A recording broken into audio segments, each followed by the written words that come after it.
Senhor esteja convosco. Ele está no meio de nós. Proclamação do Evangelho de Jesus Cristo segundo Mateus.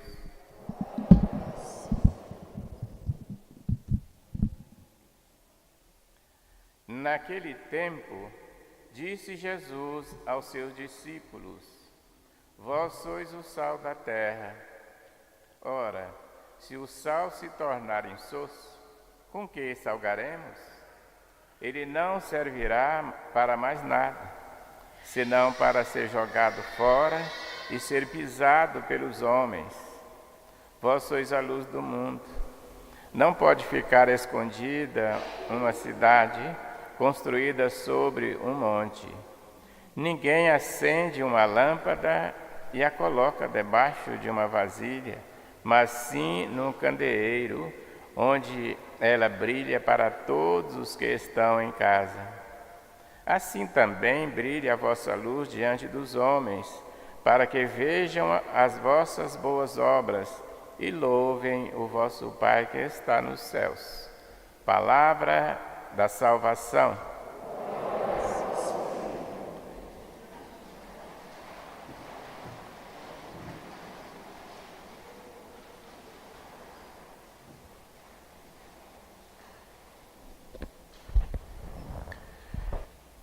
Vós me destes, ó Senhor, mais alegria ao coração do que a outros na fartura do seu trigo e vinho novo.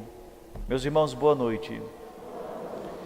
Muito bem, irmãos, nós escutamos esse livro, essa história do primeiro livro dos reis, já tão conhecida, na fome que teve naquele país de Sarepta, e que diante dessa experiência da fome, aquela viúva com seu filho único, tinha só um pouquinho de farinha, um pouquinho de azeite, e ela estava indo a preparar o pão para ela comer junto com seu filho e esperar a morte.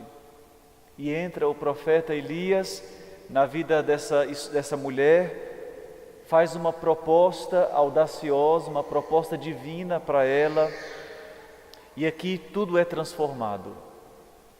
Muito bem, irmãos, dessa história dessa viúva, nós podemos tirar algumas verdades de fé para nós.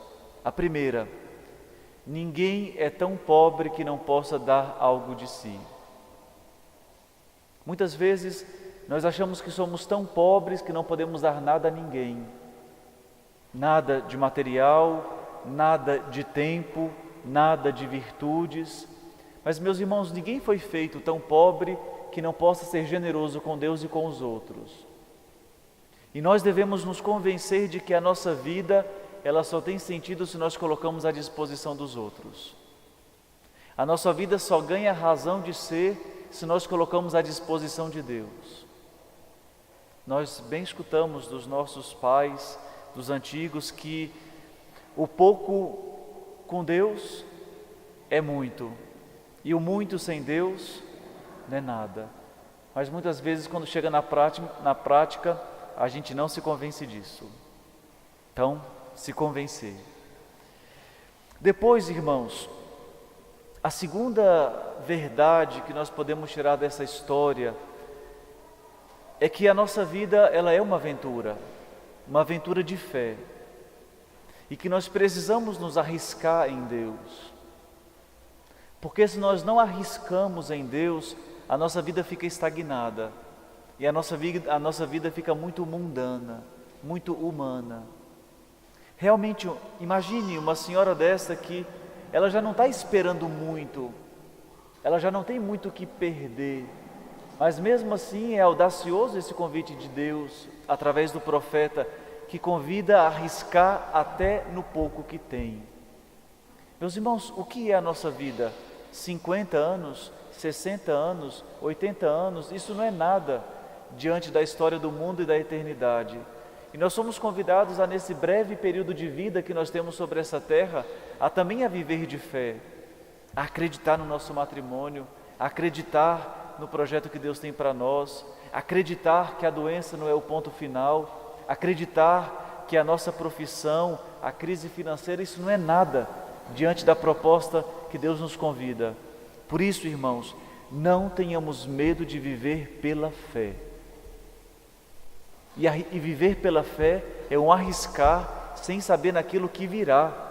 Mas nós temos a certeza de que aquele que nos faz esse convite é mais fiel do que nós. Muitas vezes a gente se confronta, mas padre, e depois o que vai vir? Filho, não tem como você saber o que vai vir depois. E é por isso que você só tem hoje para viver. Você só tem hoje para arriscar em Deus. E depois uma coisa maravilhosa que vem. Essa mulher dizia que só esperava a morte, mas quem espera em Deus vê a vida transformada, em uma morte para uma abundância. Porque o profeta promete para ela que nunca mais secaria a vasilha dela. Meus irmãos, realmente quem arrisca em Deus vê a vida transformada, vê uma consolação acontecendo, vê a alegria que não tem fim, vê a paz que não se esgota, porque quem arrisca em Deus vê a vasilha que nunca secará mais.